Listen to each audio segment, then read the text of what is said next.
Assalamualaikum warahmatullahi wabarakatuh. Waalaikumsalam. Alhamdulillahirabbil alamin. Wa bihi nasta'in ala umuri dunya waddin. Wassalatu wassalamu ala asyrofil anbiya'i wal mursalin wa ala alihi wa ashabihi ajma'in. Pertama-tama sekali marilah kita mengucapkan puji syukur kepada Allah Subhanahu wa taala yang senantiasa tiada henti-hentinya mencurahkan rahmat karunia dan inayahnya kepada kita bersama, sehingga pada malam hari ini kita dapat hadir bersama-sama di masjid yang mulia ini dalam rangka mengikuti pengajian kita yang kita akan adakan malam ini. Tak lupa juga selawat dan salam kita hadiahkan kehadiran junjungan kita Nabi besar Muhammad sallallahu alaihi wasallam. Mudah-mudahan dengan mengikuti sunnah-sunnahnya dan banyak kita berselawat kepadanya, termasuklah kita golongan yang mendapatkan syafaatnya di kemudian hari kelak nanti. Bapak-bapak, ibu-ibu, jamaah pengajian rahimakumullah, pada malam hari ini sembari kita berniat i'tikaf di masjid ini, marilah sama-sama kita mendengarkan tausiah ataupun pengajian yang pada malam hari ini akan disampaikan oleh Pak Ustaz Abdul Latif Khan yang mengambil tema makna syahadat yang kedua dalam dua kalimat syahadat, yaitu asyhadu anna Muhammadar Rasulullah. Pada Pak Ustaz kami persilakan dengan segala hormat.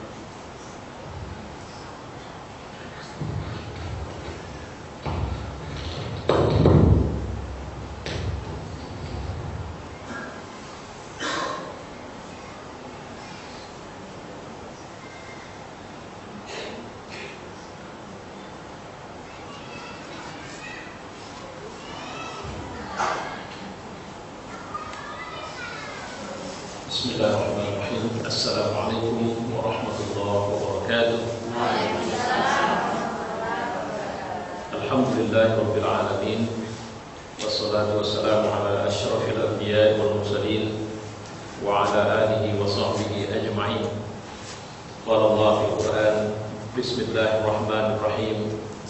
Qul innama ana basharun mislukum yuha ilayya annama ilahukum ilahun wahid.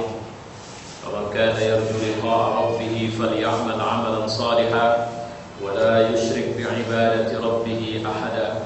صدق الله وصدق رسوله وبعد.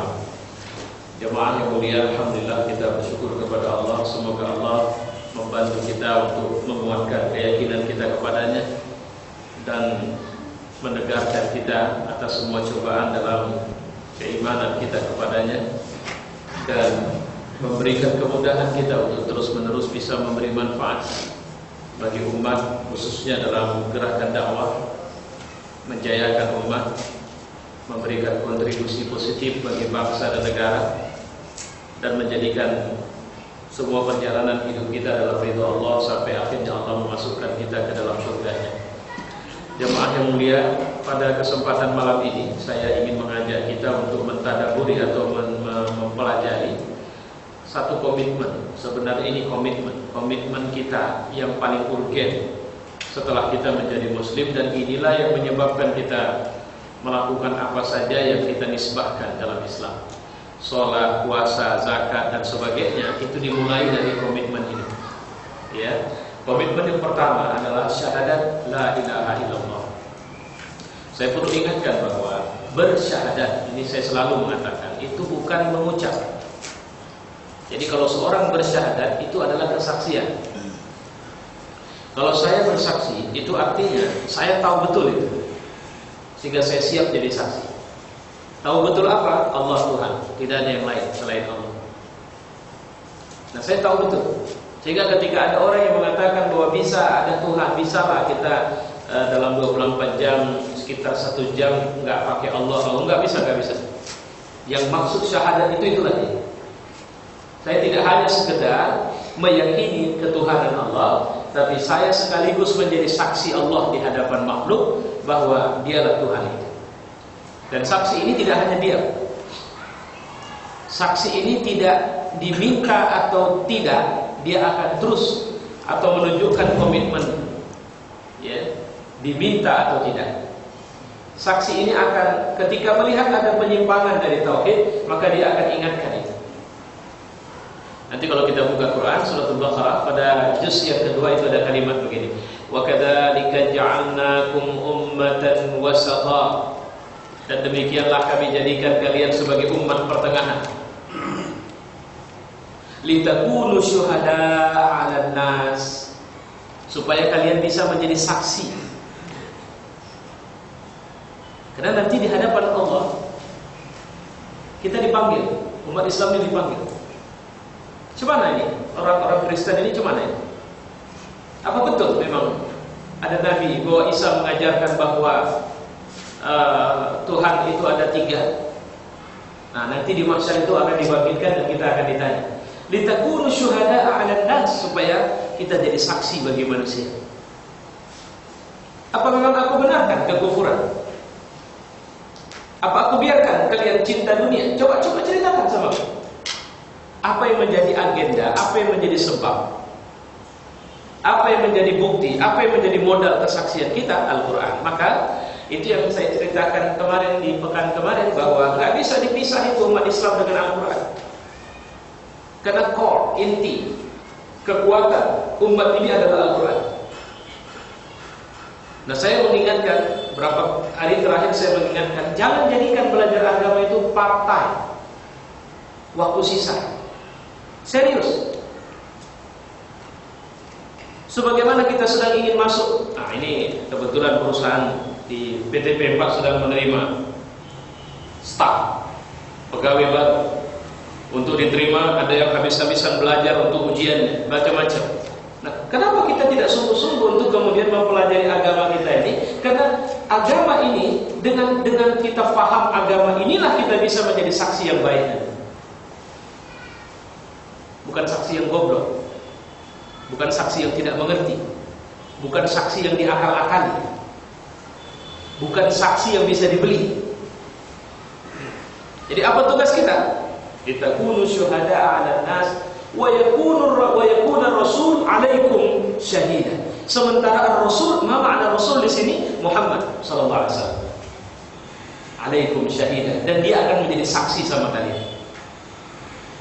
Kan aku bilang sama kalian sholat, kenapa kalian tak sholat? Enggak nyampe sama kami. Muhammad, coba apa benar memang enggak nyampe sholat? Kira-kira begitu. Kan sudah aku bilang sama kalian, jangan kalian kawani setan. Kenapa kalian kawani? Enggak ada dibilangnya Allah. Muhammad, coba sampaikan. Apa memang betul enggak kau sampaikan sama orang ini bahwa setan itu musuh yang nyata? Kira-kira begitu. Wa yakuna rasul 'alaikum syahida. Jadi ketika nanti misalnya orang-orang yang terjebak pada kehidupan di mana ghayah atau tujuan mereka adalah dunia, dan mereka berdalih karena tidak ada pengetahuan, berdalih karena tidak ada pelajaran, tidak ada yang ngasih tahu, Allah panggil kita. Coba kasih tahu sama mereka. Apa betul memang aku nggak sampaikan itu? Ada ya, kau sebut dalam Quran.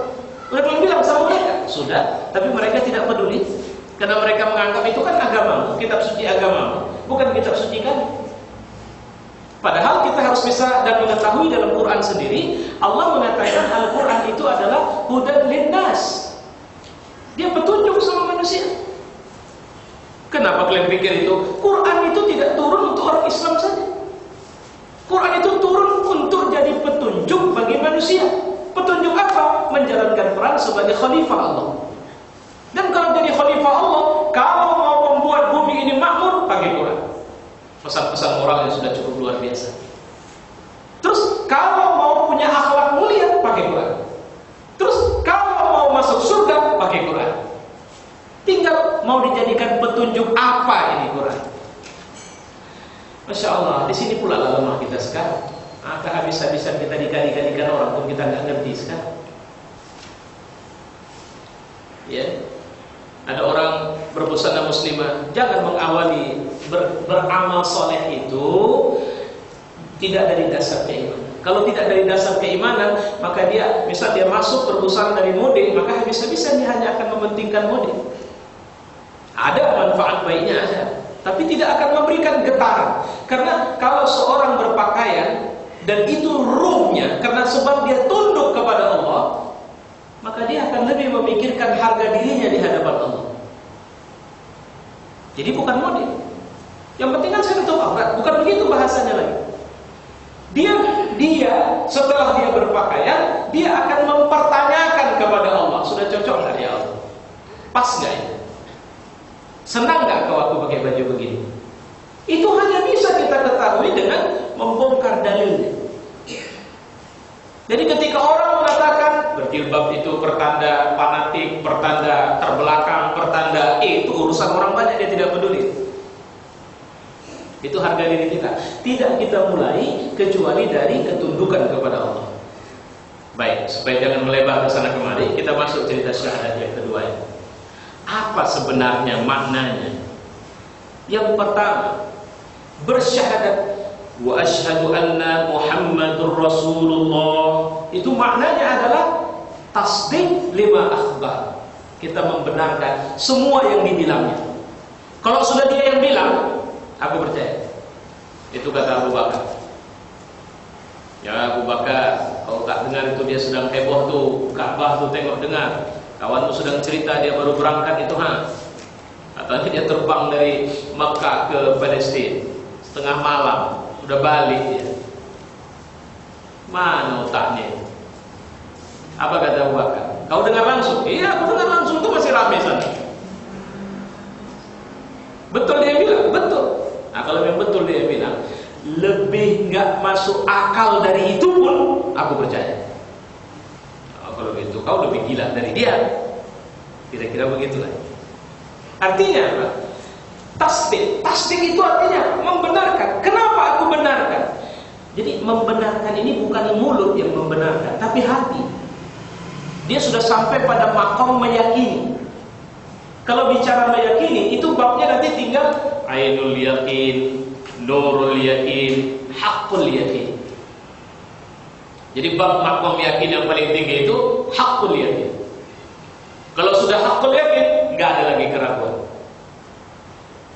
Sedang dikepung oleh pasukan. Jadi bayangin,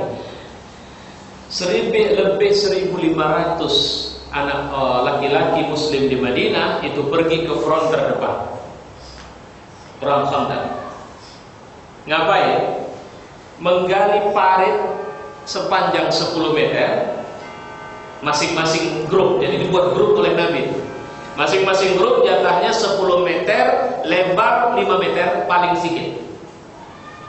Dan harus tuntas 2 hari atau 3 hari. Di mana tanah, bayangkan tanah Madinah itu berbatu. Sudah, dengarkan ini sekali lagi. Mereka harus menggali parit itu. Berapa orang untuk dapat jatah 10 kali 5 meter itu? Paling banyak satu tim 40 orang. Di tengah situasi persediaan logistik amat sangat minim. Bisa dibayangkan seorang perempuan membawa kurma 1 genggam untuk suaminya atau untuk saudaranya, itu lantas diantar kepada Nabi, itu jadi makan ribuan orang itu. Jadi berhari-hari mereka gali parit dengan logistik yang sangat sedikit, di mana Nabi pun sudah membelit-belit perutnya dengan kain yang ketat dan menyumpal batu di situ supaya perutnya jangan berbunyi. Yang pertama harus kita hadapi atau kita renungkan, apa yang dijanjikan sampai mereka mau begitu? Gak ada gaji. Jadi, nah ini babnya lain lah. Cuma yang kita pahami, begitu taatnya mereka kepada Nabi. Di situasi yang sedang dalam kondisi genting itu, Nabi bilang, nanti Persia akan takluk ke tangan kita. Dan mereka meyakini itu. Luar biasa, mereka meyakini itu. Nabi waktu itu bilang, Yaman akan jatuh ke tangan kita. Persia itu Irak akan jatuh ke tangan kita. Kemudian di satu waktu Nabi bilang Bizantium akan tumbang. Ini negara yang dibilang Nabi ini bukan negara kecil, bukan kabilah ini, negara besar yang umurnya sudah ratusan tahun ini. Sementara mereka ngadapin orang Quraisy saja belum tuntas, tapi nabinya sudah bilang kita akan taklukkan Bizantium. Tasdik 5 akhbar. Mereka meyakini bahwa yang dibilang Nabi itu benar. Itulah makanya begitu di zaman Muawiyah, maka dimulailah ekspedisi penyerangan kepada Bizantium. Kenapa harus Bizantium? Karena Yaman sudah jatuh, Persia sudah jatuh, tinggal Bizantium yang belum. Sementara itu nubuat Nabi. Dari masa Muawiyah sampai Al-Fatih itu sudah ada sekitar 11 ekspedisi yang dikirim. Tumbangnya Bizantium 10 abad kemudian. Apakah 10 abad itu tidak dianggap sebagai janji Nabi? Masih ada satu janji lagi yang dibilang Nabi, bahwa ibu kota Rum Barat itu akan dikuasai oleh kita. Ibu kota Rum Barat itu Vatikan hari ini. Belum ada tandanya sedikit pun. Tapi itu hak dari Nabi SAW. Nah pertanyaannya, percaya nggak? Ini bukan masalah percaya. Tasdik. Tasdik itu apa? Meyakini. Nanti kalau kita mau pelajari untuk mewujudkan nubuat Nabi, kita bukan wait and see. Harus ada kekuatan, harus ada kerja, harus ada kegiatan, harus ada kontribusi, harus ada kemampuan. Dan hari ini kita harus ambil semua kemampuan itu. Itu yang harus kita siapkan. Ya. Mohon maaf saya jajan ini. Sekarang orang seperti gak bisa berpisah dari sini. Jadi saya memperhatikan seorang anak gadis berjalan di trotoar, tidak bisa berpisah, terus memperhatikan. Sehingga dia jalan bukan memperhatikan. Tahu sebenarnya, saya khawatir ini juga jebakan, trap. Karena kita hanya korban dari situ. Semua sampai anak kecil ini sudah bisa pegang. Apa yang dilakukan? Kita disimpangkan dari hajat sesungguhnya, di mana kita punya kekuatan dan kemampuan untuk besar. Nggak lagi. Anak itu berhenti sesaat. Tutup semua potensi mereka. Nah, itu bahayanya. Sementara mereka berpacu untuk mengendalikan bumi, dunia. Begitu kita terbelalak, rumah kita sudah dimiliki orang lain, tanah kita sudah dibeli orang lain. Kita tidak lagi punya apa-apa. Kenapa? Karena mereka berikan sedikit kenikmatan dunia, terus itu saja. Jadi dirusak harga diri kita di situ. Nah, kualitas syahadat ini tasdik. Cuma untuk bisa tasdik, cuma mana mau tasdik? Itu saya bilang tadi. Kita belajar agama saja, paruh waktu yang tersisa, waktu capek. Tinggal pas nggak capek datang, pas capek, aduh. Jadi mana yang prime time dalam hidup kita sekarang? Perut. Ayat jalan zaman. Himmatuhum butunuhum. Akan sampai nanti satu zaman, kata Nabi, cita-cita orang itu perut. Wasyarafuhum dalaniruhum wa darahimuhum. Kemuliaan tidak lagi diukur dari takwa, tapi syarif atau kemasyhuran seseorang karena dia punya banyak dinar dan dirham. Masya Allah. Kayaknya udah itulah hari ini. Banyak hadis itu ke bawah. Qiblatuhum nisa'uhum. Yang jadi arah dari semua apa yang menjadi kegiatan mereka adalah nisa'uhum, perempuan-perempuan mereka. Sehingga nyaris tidak ada tempat di mana tidak hadir perempuan. Ya. Banyak hadis-hadis yang bicara tentang itu. Dan itu posisinya. Bagaimana kita bisa mengetahui? Kalau dulu orang-orang besar zaman dulu, anak-anak mereka pertama sekali ini Pak Bu, ini ada.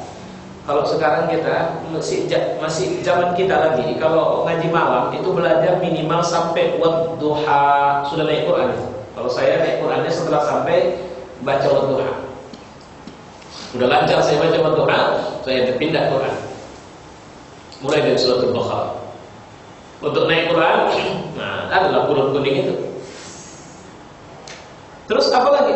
Orang tua itu, saya masih ketemu orang tua yang memanggil guru untuk belajar nahwu anaknya di rumah, belajar sholat anaknya di rumah. Sekarang apa peduli kita sama bahasa Arab? Ngerti nggak kita hadis Al-Bahri? Ada nggak kita ajarkan sama anak-anak kita? Sementara pelajaran di madrasah salaf, mereka mengajarkan hadis, mereka mengajarkan Quran, mereka mengajarkan tokoh-tokoh besar Islam. Bahkan mereka mengajarkan kisah-kisah peperangan dalam Islam untuk memunculkan anak-anak yang memang betul-betul punya punya tasawur, punya gambaran, punya fikrah yang Islam. Nah sekarang rata-rata model kita mengaji itu pendekatannya, saya lebih suka sebenarnya talaki itu artinya bisa Bapak pegang kitab, saya pegang kitab, atau bisa saya pegang kitab, seorang membaca, saya mensyarah. Itu namanya talaki. Kalau di Masjidil Haram, Masjid Nabawi ada itu halaqah, di mana ustaznya duduk di kursi. Nah nanti muridnya di bawah itu membacakan. Siap dibacakan satu hadis, ustaz yang memberikan penjelasan. Hadis ini bicara tentang ini. Nah itu dia dimaksud talaki. Jadi talaki mereka kitab berapa lama? Kalau sekarang tidak. Kita memanggil orang untuk mendakwahi kita bukan karena kedalaman ilmunya, tapi karena populernya dia. Kita tidak tahu dia dalam atau tidak ilmunya, tidak. Tapi karena hebatnya dia bicara. Sehingga apa? Muncullah orang-orang yang pemahaman agamanya nggak jelas. Kalau dibilang kue apa ini? Kue lapis enggak? Kue donat enggak? Seperti supermarket, semua serba ada. Nah, ini. Jadi sebenarnya tasdik itu sebenarnya pekerjaan iman. Jadi saya mengatakan ya atau tidak kepada sesuatu, itu muncul dari ketika saya paham terhadap agama. Dan kita harus mengetahui bahwa sebenarnya orang yang beragama itu bukan karena dalamnya ilmunya, tapi karena terbangunnya akhlaknya. Ya, itu yang pertama. Yang kedua, apa yang menjadi konsekuensi daripada syahadat ini? Ta'at. Kita taat kepadanya. Jadi kalau yang namanya taat, mohon maaf saya seperti militer. Militer itu kalau apa kata komandan, jalan dia. Itu bab taat. Dia tidak peduli karena pada posisi itu bahasanya saya hanya anak panah, saya hanya peluru. Senjatanya dia. Jadi bab taat itu lagi bab taat. Tanpa keberatan, suka tidak suka, mau tidak mau, karena posisi saya di sini, maka saya di bawah perintah. Jadi menghadapi atau berhadapan dengan Nabi, posisi kita seperti itu. Ketika dia bilang jangan ya, jangan, tidak, oke, maaf, saya tidak mau. Kenapa? Nabi bilang jangan. Bukan masalah, tapi kan itu makruh, gak ada lagi bab itu sama dia. Pelajarannya sama dia, kalau Nabi sudah bilang tidak, oke, saya tidak mau. Jangan deketin tempat sholat kami kalau mulut kalian bau-bau. Artinya wangi kalian datang ke masjid. Itulah kenapa kita khuzu zinatakum, bawa semua perhiasan kalian inda kulli masjid, setiap kalian ke masjid. Apa yang dimaksud dengan perhiasan? Yang buat orang senang. Apa bentuknya? Bisa kita segar penampilan. Apa bentuknya? Bisa kita punya harum sedikit, tapi bukan untuk perempuan. Karena harum-haruman perempuan dalam Islam itu apa istilahnya? Apa? Lembut. Laki-laki yang menyengat. Minyak wangi laki-laki itu menyengat harusnya. Minyak wangi perempuan tak boleh. Tanya dokter. Saya dulu pernah diajari dokter saya. Kenapa Nabi melarang perempuan minyak wanginya keras? Itu karena ternyata kalau wangian keluar dari tubuh perempuan masuk ke hidung laki-laki, itu akan merangsang satu kelenjar hormon atau apa, tapi yang sifatnya seksual, dan bisa membuat laki-laki lebih agresif terhadap perempuan itu. Sementara itu tidak dibenarkan karena bisa memunculkan nafsu rendah laki-laki di jalan. Beda sama laki-laki. Cuma sekarang terbalik, laki-laki slow, perempuan keras. Udah keluar, udah jauh dia keluar, masih di sini bawahnya. Ya. Kayak kalau yang begitu tahan nafas saya. Bahkan anak saya punya anak gadis, kalau dia sudah baunya agak istimewa, saya panggil, mari, mana itu apa itu? Supaya bukan minyak wangi, apa namanya, untuk roton, untuk apa, ketiak apa. Saya bilang ganti nih, jangan pakai yang begini. Kenapa? Ini masalah, ini tabarruj jahiliyah. Dulu perempuan-perempuan jahiliyah itu kalau tidak wanginya menyengat, pakai gelang kaki di sini yang bunyi geberincing. Kalau lewat di depan laki-laki, sengaja dia mentel jalannya supaya laki-laki melihat ke arahnya dan memilihnya. Kalau memang masih ada motivasi kasih itu perempuan jahiliyah. Taat. Ini taat itu artinya cuma awak taat, tak tahu apa kata Nabi. Nah, kembali ke situ lagi. Pernah kita buka, kita belajar, kita sabar, kita belajar Arba'in, kita belajar Riyadhus Shalihin, kita belajar Subulus Salam, kita belajar Bulughul Maram. Nah, itu Subulus Salam sebenarnya syarahan dari Bulughul Maram. Ya, kita belajar Al-Muwatta misalnya. Kita hadis-hadis ringkas. Tak sabar kita anggap supaya udah tahu soal yang kayak begitu lagi. Padahal itu hadis Nabi, itu kalimat-kalimat Nabi sallallahu alaihi wasallam. Gimana kita mau taat kalau kita tidak tahu pesannya? Apa kata Nabi tentang istri, tentang suami, tentang rumah tangga, tentang untuk yang begini ini ada buku kecil tapi bisa besar, tergantung saja. Buku itu bisa kecil, bisa besar. Nah, cari di namanya Minhajul Muslim. Ditulis oleh, kalau saya tidak silap, Abu Bakar Al-Jazairi. Minhajul Muslim. Dia bicara dari akidah sampai fikih. Akidah, akhlak, semua dia buat. Sampai kepada fikih-fikih ibadah, fikih muamalah, fikih nikah dan sebagainya. Itu teringkas yang layak dimiliki kalau saya bilang oleh umat muslim. Ya, baik. Kemudian ijtinabu ma naha an. Meninggalkan apa yang dilarang Nabi. Kalau Nabi bilang jangan. Wa ma ataakumur rasul fakhudhuhu wa ma nahakum anhu fantahu. Apa yang disuruh Rasul kerjakan, apa yang disuruh dilarangnya jangan kerjakan. Kembali awak tak tahu. Cari-cari fatwa lah, cari-cari dalil, cocok-cocokkan dalil itu. Tanya orang bagaimana kalau memilih pemimpin. Oh, negara tidak ada urusan. Ini beda, ini bukan urusan agama loh. Ini siapa yang ngajar? Apa? Siapa yang mengatakan agama dengan negara berpisah? Siapa yang mengatakan militer dengan olahraga, dengan akidah berpisah? Selama kita menjadi muslim, maka semua urusan kita itu adalah urusan agama. Nah, ini kita tak paham. Ini pak urusan dunia. Apa kau pikir urusan dunia tidak akan ditanya di akhirat? Ditanya. Wa may ya'mal misqala dzarratin khairan ya. Misqala dzarratin khairan. Misqala dzarratin artinya sepele kalinya itu. Tak berhitung pun kita sampai itu karena sepelenya itu. Nanti akan dia lihat balasannya. Kalau itu kebaikan, dia tengok balasannya. Kalau itu keburukan, dia tengok balasannya. Begitulah Islam mengajari kita untuk punya akhlak. Masya Allah. Cuma tak tahu. Kembali saya bilang tak tahu. Madrasah-madrasah kita. Coba sekali-sekali kalau punya anak sekolah, ambil buku pelajaran agama Islamnya. Tengok apa yang diajarkan di sini. Saya masih ingat, jangankan anak saya waktu SMA, saya sudah bisa bilang bahwa tidak ada yang menggerakkan di pelajaran sekolah saya waktu itu. Padahal itu buku pelajaran, buku ajar. Kenapa? Sudah dicabut ruhnya. Lebih ke kognitif saja. Kan ada kognitif, afektif, psikomotorik.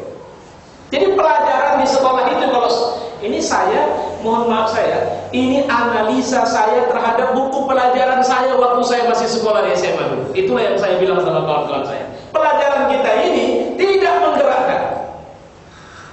Kalau dia bicara sholat tahajud, dia hanya bicara mendeskripsikan sholat tahajud, tapi tidak membuat kita tertarik untuk melaksanakan dan tidak kasih tahu kiatnya bagaimana.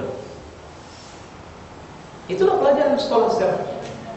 Sama seperti pelajaran bahaya narkoba, nggak dimunculkan rasa takut, sehingga siap BNN bicara narkoba, ustadz bicara narkoba, pendeta bicara narkoba, tapi narkobanya makin merebak. Kenapa? Nggak ada bicara targhib, menakut-nakutin apa yang bakal terjadi kalau kita kecanduan, bagaimana nasib negeri kalau anak muda sudah hancur. Nggak ada. KPK dibuat. Kalau istilah saya, kita bakar obat nyamuk, obat anti nyamuk. Nyamuknya bertengger di atas obat itu. Kalau kita semprot obat anti nyamuk, nyamuknya pakai masker, sehingga nggak mempan lagi sudah. Apa tujuan KPK? Kenapa harus ada KPK? Karena dianggap kejaksaan waktu itu tidak begitu bisa optimal, harus dibantu dengan sebuah lembaga ad hoc seperti itu. Lantas ketika muncul, hilang korupsinya. Bisa habis. Kenapa? Karena pembentukan karakter anti korupsinya tidak dibangun. Nah ini, agama bilang ijtinab ma naha anhu, tinggalkan apa yang dilarang tadi. Cemana kita? Saya lihat misalnya, coba perhatikan bagaimana orang tua Musa mendidik Musa. Ini kan sedang fenomenal ini, tokoh fenomenal ini. So, harusnya ini layak diundang minimal oleh Menteri Agama, tapi belum saya dengar ini. Sudah dipanggil Menteri Agama enggak? Yang juara 3 tahfiz Quran tingkat internasional itu. Tak ada. Kenapa? Enggak dianggap. Iran itu walaupun agak, katanya saya pernah tanya Ustadz dulu, ada yang pertama kali juara di Iran, itu yang sekarang bawa orang-orang ke Iran dari ustadz-ustadz kita yang menang-menang di Iran. Itu sebenarnya dialah sekarang operatornya, tinggal Jakarta. Saya tanya sama dia, gimana mereka dengan Quran? Luar biasa Ustadz. Jadi ada anak kecil, kata dia, itu hafiz Quran. Dia masuk ke ruangan, menteri itu duduk di atas. Jadi acara ini dihadiri menteri, duduk di atas. Begitu anak itu datang, turun dia ke bawah, Ustaz. Begitulah mereka menghargai orang yang mengemban Quran itu, subhanallah. Kalau kita tak khusus tempatnya itu. Ya, udah kita anggap memang pekerjaan dia kok. Anak-anak bukan cuma anak ini hafiz. Ya duduk di posisi dia, menteri di atas kursinya, karena ini semacam gelanggang katanya. Turun dari atas, dia duduk di bawah, anak itu di atas, dia di bawah. Ketika ditanya kenapa, dia hafaz Quran, aku tidak. Jadi dia harus mendapat dulu yang lebih tinggi dari aku. Tak ada itu sama kita, tak ada. Harga ulama tak ada. Kenapa? Ulamanya juga sudah ya Allah, mudah-mudahan Allah mengampuni kita. Ya. Nah, baik, yang terakhir, Allah ya'budallah illa bima syaa. Tidak boleh menyembah Allah kecuali yang disyariatkan. Kembali lagi pertanyaannya, bagaimana yang disyariatkan itu? Tak tahu lagi. Tak nanti. Maka sekarang ini kita beragama, lebih banyak apa yang kita tengok, bukan bagaimana seharusnya. Apa yang kita lihat, itulah jadi agama sama kita. Jadi kita beragama mengikut kepada kebiasaan, bukan membongkar kebiasaan ini dan kemudian mengembalikan sumber asasi Al-Quran, Sunnah dan asar-asar yang lain atau dalil-dalil yang lain untuk kemudian itu dijadikan pegangan utama. Saya berapa kali mengatakan misalnya, apa beda lagu opik dengan marhaban? Ada bedanya enggak? Sama itu, sama-sama nyanyian. Cuma kesan terhadap marhaban itu lebih sakral menurut kita. Hingga kalau dulu latihan marhaban di masjid pun diterima sampai sekarang. Padahal tak boleh menyanyi di masjid. Nah itu. Kenapa jadi terjadi? Karena kebiasaan. Kalau belajar marhaban itu dianggap belajar yang baik. Ya, saya pun juga masa kecil saya itu belajar marhaban karena suara saya dianggap tergolong cukup bagus untuk marhaban waktu itu. Sampai berapa rawi saya masih hafal. Sampai sekarang masih hafal saya rawi-rawi Barzanji itu. Ya. Nah, kalau takdim tahlil, udah luar kepala insyaallah. Karena dulu saya bukan cuma ikut takdim tahlil. Jadi kalau saya dulu ikut wirid di kampung, saya tak pernah, saya anak-anak kecil seusia SD, tapi ada tokoh-tokoh masyarakat tuh nggak dikasih saya duduk di tempat anak-anak, panggil gitu, sini deh, duduk samping gua. Nah, tugas saya lah baca takdim itu. Jadi sebenarnya cukup hafal saya, insyaallah hafal saya. Yasin hafalnya di wirid, karena seringnya tiap malam Jumat membaca. Ya. Cuma masalahnya, bisa nggak kita bicara dalil dan kemudian membongkar itu dan kemudian lebih berpedoman kepada apa yang seharusnya? Kalau menyembah Allah seperti yang disuruh Allah menyembahnya tanpa penambahan dan tidak mengurangi. Ini sambut Ramadan, apa yang harus kita lakukan menyambut Ramadan? Apa yang perlu kita lakukan? Ramadan itu juga bulan ngapain kita nanti? Nah, ini nanti insyaallah jelang-jelang Ramadan saya akan sampaikan ya, tarhib Ramadan. Apa yang mau kita buat? Kebanyakan kita malah ikut program setan di bulan Ramadan. Apa program setan? Memanjakan nafsu makan minum kita. Ya kan? Tak pernah nambah. Begitu Ramadan datang bisa 7 macam meja makan itu isinya. Padahal kemarin di luar Ramadan tak ada. Padahal Ramadan itu mengendalikan nafsu itu. Ramadan itu kita mulai belajar makan yang halalan thayyibah. Satu hari yang tidak puasa, apa nutrisi yang saya perlukan? Kalori berapa? Protein berapa? Gizinya berapa? Vitamin berapa? Apa makanan yang cocok yang saya makan? Bagaimana sunnah mengatakan? Itu yang harus kita belajar makannya. Bukan segalanya numpuk sampai payah jalan. Kemudian ibadahnya bagaimana? Nah, perlu ilmunya di sini. Wallahu a'lam bishawab. Saya pikir ini catatan yang bisa saya sampaikan kepada kita. InsyaAllah mudah-mudahan kita bisa mengerti bahwa bersyahadat kepada Nabi atau menyaksikan atau menyatakan Nabi adalah Rasulullah itu bukan sekedar sebuah pernyataan, tapi harus dengan memenuhi semua tuntutan-tuntutan di dalamnya. Wallahu a'lam bishawab. Wassalamualaikum warahmatullahi wabarakatuh. Demikianlah tadi pengajian yang disampaikan oleh Bapak Al-Ustaz Abdul Latif Khan. Namun kepada Bapak Ibu yang ingin bertanya masalah pengajian ataupun masalah lainnya, kami persilakan dengan bertanya. Silakan, ada yang mau didiskusikan dengan saya?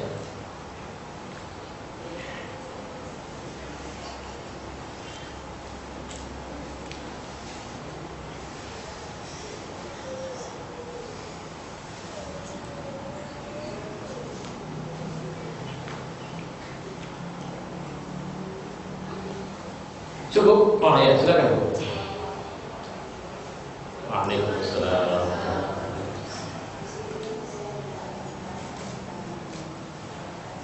Bu, bajulah Bu ke depan, nggak dengar saya.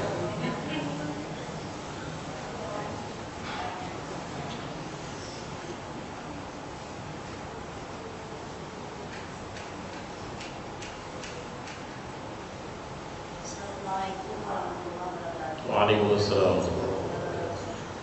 Kesempatan ini saya sudah akan bertanya tentang yang saya sampaikan karena saya terlambat tadi Ustaz. Iya. Saya ingin tanyakan tentang mungkin berangkat umroh dan haji Ustaz.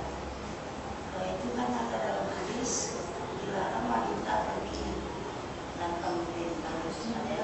Iya.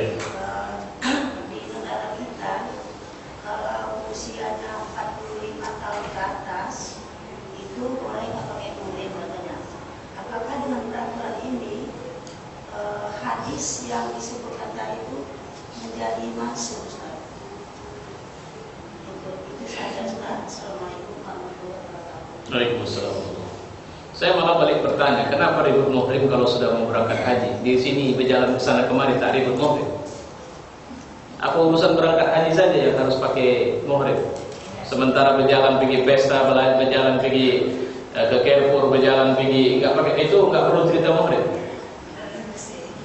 Nah itu. Artinya mudah-mudahan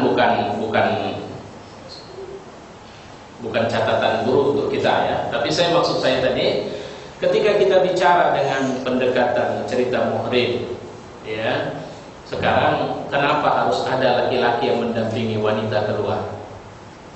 Jadi ilatnya itu apa? Sebabnya apa? Ketika sebabnya itu bisa kita jawab, maka selesai masalahnya insyaallah. Nah sekarang ketika dia berangkat dalam rombongan yang dipercaya bahkan dikelola oleh negara, apa masalahnya? Masih berlakukah hukum khusus ketika dia berangkat dalam rombongan yang rombongan ini negara ikut mengelolanya? Walaupun Saudi menerimanya dengan harus ada muhrimnya atau harus ada orang yang dikuasakan menjadi muhrim baginya misalnya.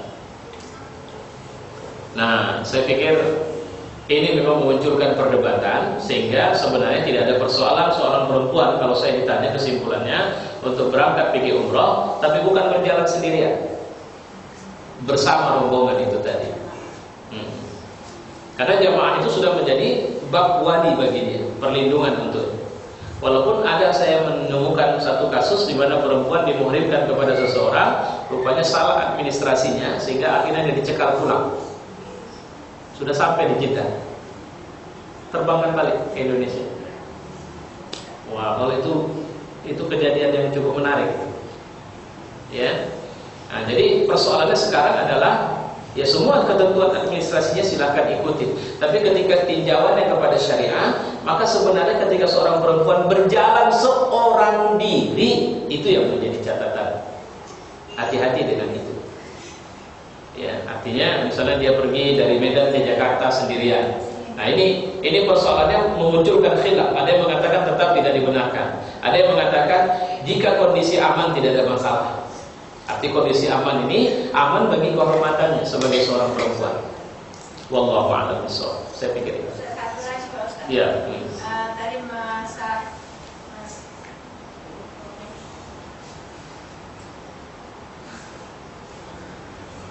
Apa itu? tadi mau bertanya cucunya Rasa. Oh.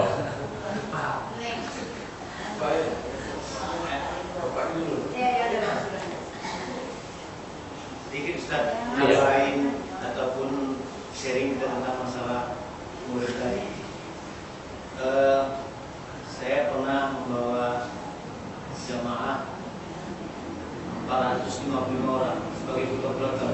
Iya. Sebagaimana yang dikatakan Pak Ustaz tadi itu, bahwasanya negara ikut di dalam jamaah tersebut, sehingga ketua kloter itu yang disebut PPHI itulah menjadi muhrim keseluruhan daripada jamaah yang ada berangkat itu.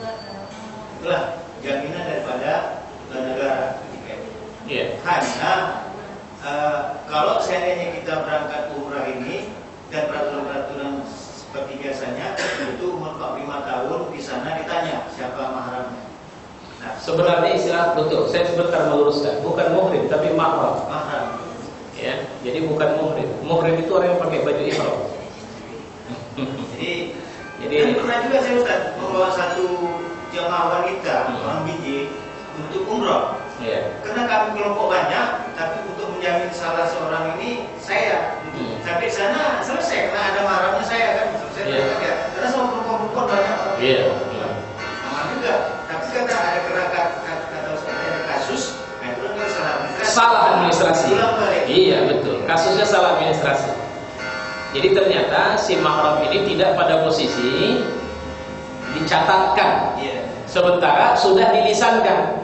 Sehingga dia bisa terbang. Begitu sampai sana tanya, mana suami, mana mahram? Tengok tadi. Gelar kupat. Padahal kalau saya tidak khilaf itu berangkat umroh. Sampai terakhir sampai sekarang dia tertunda berangkat umroh. Saya tidak tahu apa rahasianya dari Allah. Ini apa hikmahnya saya tidak tahu, kata beliau. Ini perempuan ya.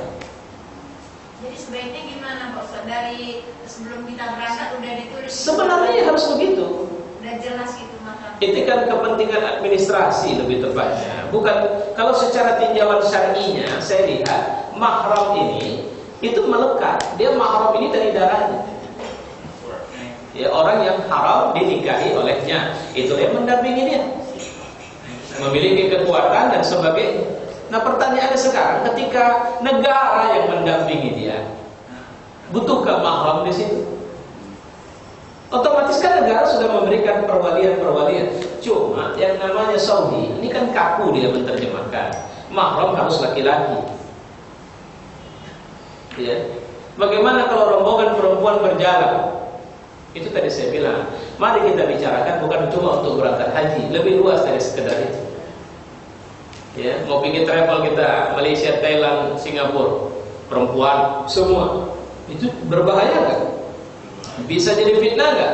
Bisa, maka harus ada mahram bagi mereka. Siapa yang bisa jadi mahramnya? Guide, boleh? Dia dimutuskan. Bisa nggak satu orang mengendalikan sekian banyak itu? Mahram ini bicara tanggung jawab ya, bukan sekedar mahram dalam tanda petik ya. Ya, karena bukan mahram dalam status formal syariah. Karena status formal syariah itulah tadi orang-orang yang nasabnya terikat dan dia tidak bisa menikahinya. Jadi saudara kandungnya. Saya pikir tambahan tadi cukup menarik. Jadi nggak ada masalah. Ibu kalau mau berangkat jangan takut, insyaallah. Indonesia masih cukup rapi lah Indonesia waktu itu. Ini satu Pak Ustaz. Ya. Kita punya uang, tapi itu dari harta orang tua gitu kan. Sebaiknya yang berangkat itu suami dulu atau istri dulu. Mengingat biaya itu cuma ada untuk satu orang.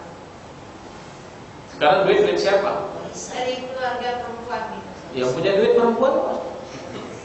Ya dia ada kalau mau berangkat. Maksud saya nggak ada masalah, seharusnya kan suami istri. Berangkat haji itu laki-laki tak boleh larang. Ketika perjalanan aman, tidak ada yang mengganggu dalam perjalanan, maka tidak boleh. Dua yang tak boleh, berangkat ke masjid jangan larang, berangkat haji jangan larang. Tapi banyak orang lupa, jangan larang, terus dibilangnya, ya udah pergilah ke sana. Bukan, jangan larang, dampingi dia.